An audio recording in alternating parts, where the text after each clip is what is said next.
संयुक्त राष्ट्र सुरक्षा परिषद के लिए भारत ने पेश की मजबूत दावेदारी, चीन की तिलमिलाहट आई सामने। पूरी दुनिया ने देखा कि किस तरह से भारत ने राजधानी दिल्ली में G20 सम्मेलन का भव्य और सफल आयोजन किया। पूरी दुनिया में जहां इसको लेकर भारत की तारीफ हो रही है, वहीं कई मुद्दों पर भारत के प्रयासों का सुपर पावर अमेरिका भी कायल हो गया है। लेकिन पड़ोसी मुल्क चीन तिलमिला उठा है। उसे कतई मंजूर नहीं कि भारत को संयुक्त राष्ट्र सुरक्षा परिषद की स्थायी सदस्यता मिले, क्योंकि चालबाज चीन को भी पता चल गया है कि जिस तरह दुनिया में भारत का परचम लहरा रहा है, वो दिन दूर नहीं जब हिंदुस्तान सुरक्षा परिषद का स्थायी सदस्य होगा। भारत की अध्यक्षता में 2 दिवसीय G20 शिखर सम्मेलन के सबसे अहम फैसलों में से एक अफ्रीकी संघ का G20 में शामिल होना था। यानी अब अफ्रीकी यूनियन G20 का स्थायी सदस्य बन चुका है।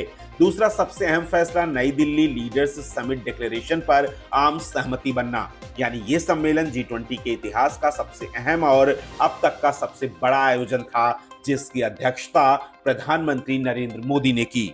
समिट में हिस्सा लेने अमेरिकी राष्ट्रपति जो बाइडेन, ब्रिटेन के प्रधानमंत्री ऋषि सुनक, ब्राजील के राष्ट्रपति लुइस इनासियो लूला डा सिल्वा और फ्रांस के राष्ट्रपति इमैनुएल मैक्रों दिल्ली आए थे।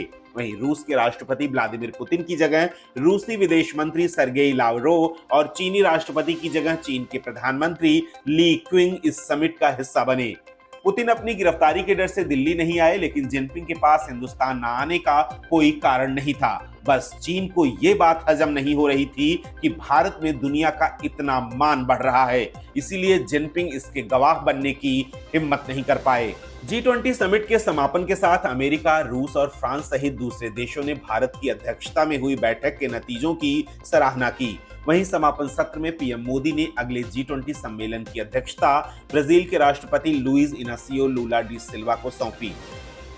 इसके साथ ही पीएम मोदी ने संयुक्त राष्ट्र सुरक्षा परिषद यानी UNSC के विस्तार और दुनिया की नई वास्तविकताओं को प्रतिबिंबित करने के लिए सभी वैश्विक संस्थाओं में सुधारों पर नए सिरे से जोर दिया।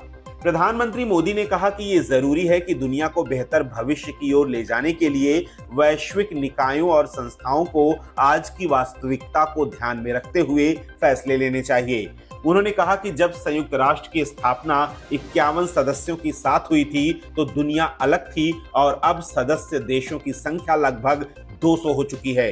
बावजूद इसके UNSC में स्थायी सदस्य आज भी उतने ही हैं। तब से आज तक दुनिया हर लिहाज से बहुत बदल चुकी है।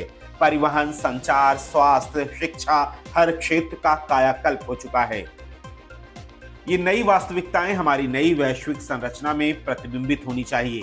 बस पीएम की इसी बात से चीन चिढ़ गया है। UNSC में भारत की मजबूत दावेदारी उसे रास नहीं आ रही है। जिनपिंग को अपना सिंहासन डोलता हुआ नजर आ रहा है, लेकिन वो दिन दूर नहीं जब हिंदुस्तान सुरक्षा परिषद का स्थायी सदस्य होगा। क्या भारत जल्द UNSC का स्थायी सदस्य बन जाएगा? चीन की तिलमिलाहट की क्या वजह हो सकती है? In this regard, I am happy to note that the recent report of the UNSG's High-Level Advisory Board on Effective Multilateralism has recognized the inevitability of reform of the Security Council and has called for a renewed effort in that direction. To quote from the report, the Summit of the Future is an opportunity to reaffirm our common commitment to the UN Charter and announce a Charter Review Conference focused on Security Council reform. Unquote.